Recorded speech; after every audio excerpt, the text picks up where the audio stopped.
Players send cryptic messages on social media after the draw against Bournemouth.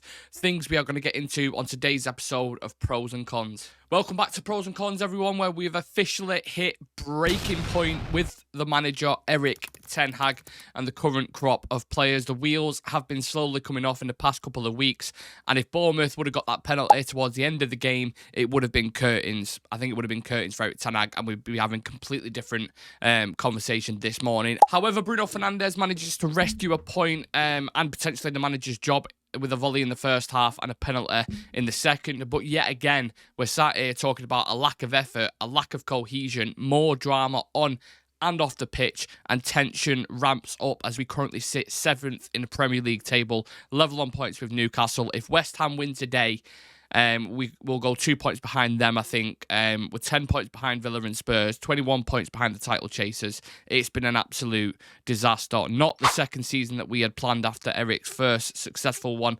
But yet again, we find ourselves in a pickle with lots of the fan base divided on the manager and loads of drama surrounding the club. How do we turn this around? How does Ineos turn this around? What were your thoughts on the game? Get involved. Okay, the negatives then. Let's discuss, shall we? Cryptic messages and drama. We had a few things come out after the game, which I thought was interesting. Diego Dalot openly questioned some of the tactics. Alejandro Garnacho liked Mark Goldbridge's tweet about disrespecting a 19-year-old, or it was unfair. Amad Diallo also put a similar emoji to what Garnacho did on his Instagram story. And there was a couple of other things as well. Something surfaced about Anthony. Apparently he was injured pre-match, but then there was reports that came out that he had an argument with Erik ten Hag over game time. You had ten Hag walking out of the press conference. Like, it seems like the pressure is cooking. It seems like the manager's feeling it, the players are feeling it, the fan base is feeling it, and people are just fed up with the results. People are fed up with the way we're playing. People are fed up with things that are going on, off the pitch. And somehow, yet again, I know we keep referencing it, but we find ourselves in the same position that we was under Ragnick, under Ole, under Mourinho, under Van Gaal. Sat here saying we need to get rid of these players, Deadwood, not good enough for the club, manager isn't good enough, don't like the way that the football's being played. Where do we go from here? Good luck, Ineos. That's what I'm saying, because this is a massive fucking job. Tactical stupidity. Using Casemiro, first and foremost, in this system is like having a lone tree in a relentless storm. It just does not suit him whatsoever. The players are exhausted from the amount of ground that they have to cover. It isn't sustainable on a consistent basis, especially if you want to win major honours, let alone for a full 90 minutes. We don't control the game off the ball. We don't control the game on the ball. We're trying long ball tactics, which Bruno and Onana kept going back and forth between, when we've got players like Bruno and Rashford and Garnacho who have next to no aerial ability whatsoever. And it's absolutely baffling to a lot of people why the casual fan can see that a lot of the stuff isn't working, and the manager has still been stubborn and stuck with it and said, well, the players have to do it and they have to do this and da-da-da.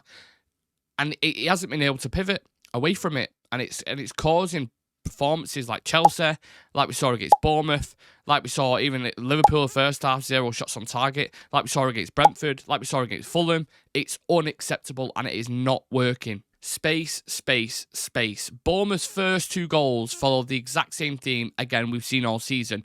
Solanke and Kluivert were both afforded way too much space in and around United's box. And we've discussed cutbacks and just in that area in general, we're allowing players to pick out their spots perfectly with no pressure on the ball whatsoever.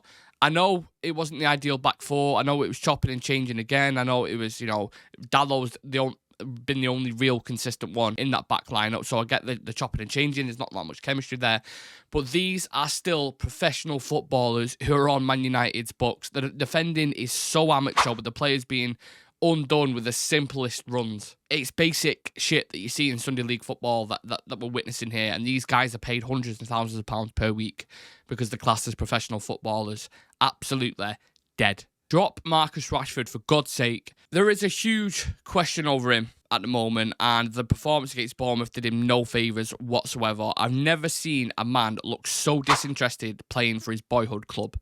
And I genuinely mean that. He looks like he cannot be arsed whatsoever. And he's not the only one. There's a couple in there.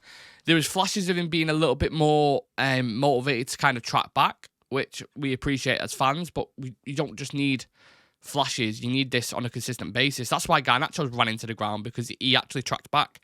Also, way too many times he had the opportunity to give and go with the ball, especially with Fernandes or Haaland, and he'd give and then wouldn't go. Like, he'd only do the first part of it, and then if he did get it, he'd run into trouble and run into, like, alleyways. Likewise, when you flip it the other way, if the midfielder would give it a him, and then they was breaking the net to get him behind, he'd keep hold of it.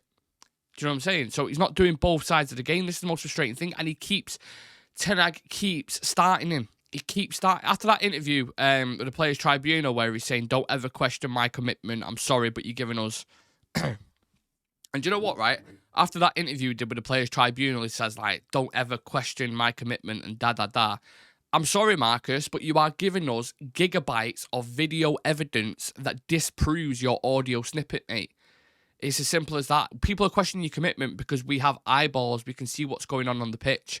And he needs to be dropped. Why isn't Mount or Ahmad starting over him? Because they clearly give more off the ball. And this surprise that we're waiting all season for Marcus to suddenly find his form from last year, the experiment's over. It's not going to happen. He's completely fell off the face of a cliff again. Digging our own grave. United's big problem is that we keep shooting ourselves in our foot. It's not like we have trouble scoring goals. It's clear because we score in every single game, multiple goals as well. We've scored 8 goals in our last 4 games against Brentford, Chelsea, Liverpool and Bournemouth.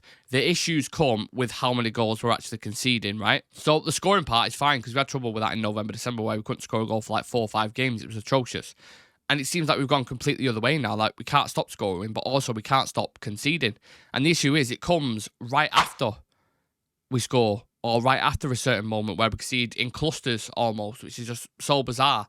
And I know there's been an injury crisis, but these are still professional players who have won major honours like Champions League, league titles, league cups. So the amount of errors that we've made, and at the risk of repeating myself, it shouldn't be happening. It's basic, average shit. The ironic thing is, like I mentioned before, we had a problem earlier on that we couldn't score.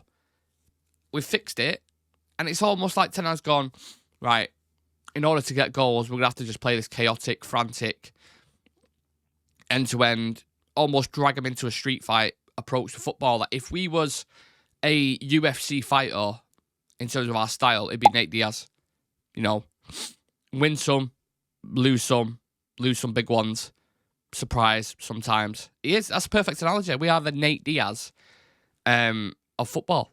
One positive to take out of this game, and it's a man who I've been criticising quite a lot recently, and it's Bruno Fernandes. He's been involved in 7 goals across United's last 7 games for the 3rd game in a row. Showed up when it counted to equalise for United after going, down by a goal twice. Also bringing the game level again with a penalty, of course, in a high-pressure situation, which we always kind of trust him for the penalty spot anyway. Earlier this season, he's been criticised a lot, not even earlier this season, recently, in my case, for his lack of goal involvement, his scattered approach, his lack of discipline in when he's pressing. And then when you watch him when he goes away for Portugal, he's fantastic. He's really, really good. Ultimately, he was the only bright spark in that game yesterday. The only one who looked like he gave a shit, which you can never, ever criticise. That's one thing with Bruno you can never, ever criticise. Like, he does give a shit. He does put the legwork in. And he had a decent performance. I saw a lot of people, like Goldbridge, he's got this kind of agenda thing with Rashford and Bruno in a minute, regardless of what they do. He always seems to mention the name, but Bruno was actually all right yesterday. He was the only one who can probably leave the pitch holding his head high. So he's going down in my positives. I don't give a shit what other people say. And we are at the conclusion. Another pathetic, shocking performance to put in the vault of embarrassment. Feels like it did under Rangnick before Ten Hag came in. Like, we're basically back at square one. I'm done with this manager. I'm done with the team. I'm done with the agendas. Just finish the fucking season and let's hope Ineos have a fucking plan, because they are going to need it. FA Cup, I'm not even looking forward to that, because we could easily get knocked out by Coventry. In our next 5 games, we've got Coventry, Sheffield, Burnley, Palace, Newcastle, Brighton. Sorry, in our last 7 or 8 games or whatever it is. And I can honestly say we could easily get beat off all of them. Maybe bar at Sheffield, but would it surprise you if United got beat off them as well? It's that game. It's like the El Clasico of shots conceded, because both teams have combined have over 1,000 shots this season, which is insane. And United are almost on 600 shots for the season now, which is just 80 more than where we was at the end of last season. Madness, utter madness. Don't know where to go, don't know how to finish this show. So what I'll do is, you guys leave it in the comment section. I'm going to leave a 3-point question for you. 1, should Erik Ten Hag stay or should he go? 2, what manager should come in and take control of these players? 3, what players would you let go as well? Get it in the comments. Thank you for watching. Appreciate you all. Hope you had a good weekend, and I'll see you in the next one.